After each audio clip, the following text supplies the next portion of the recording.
Hi, our group is made up of Juan Diego Mejia, Jesus Stevenson, and myself, Bernardo Arnedo.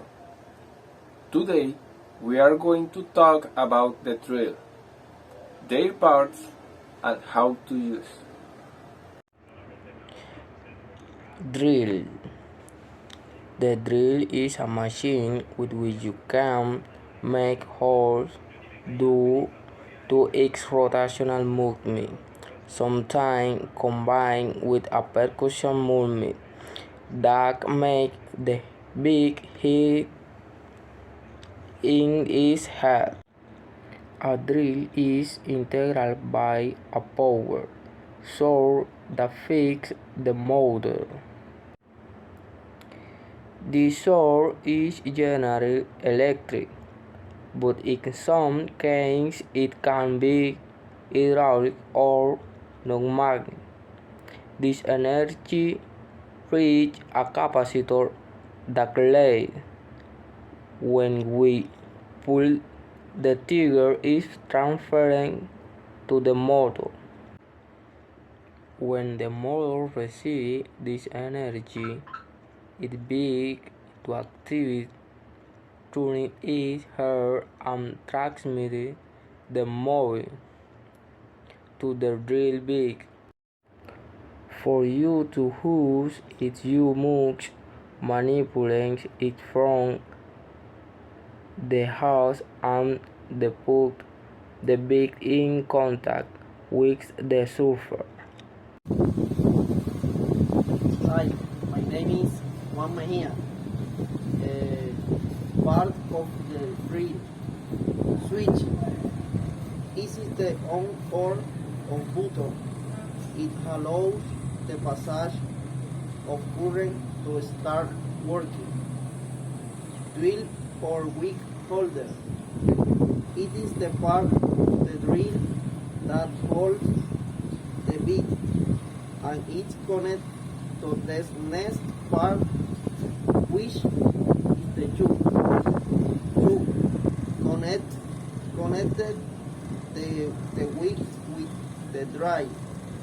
It can be loosened or adjusted according to the diameter of the beer or B to plus. Engine ventilation. This area allows to pull the small motor wick into the drill so it doesn't overheat. Speed regulator. The speed regulator is used to regulate the rotation speed that the drill can reach. Direction of rotation selector allow you to change the direction of rotation of the bit, allowing into the rotation in backward. Electric power supply. The drill can be powered by electrical energy through a cable, or the bit means receive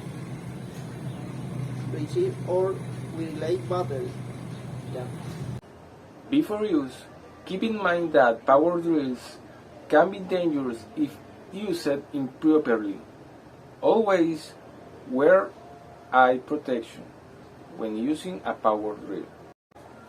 The power drill, too, potentially can strain or break your wrist or hand when they rotate out of control. Hold the bottom of the drill's piston handle with your free hand to counteract the rotation. How do we use a drill? First, power up your drill. Next, adjust the torque to suit the material you're drilling. After, find the X or dots you made to mark where to drill. Then, get at the correct level to drill the hole. Next, establish your drill vertically. Then, gently pull the trigger. Finally, once you've drilled as far as you need, put the drill in reverse. In conclusion, we can say that the drill is a tool that is used to make holes in all types of material. Joining parts that have been manufactured to use screws, bolts, or rivets.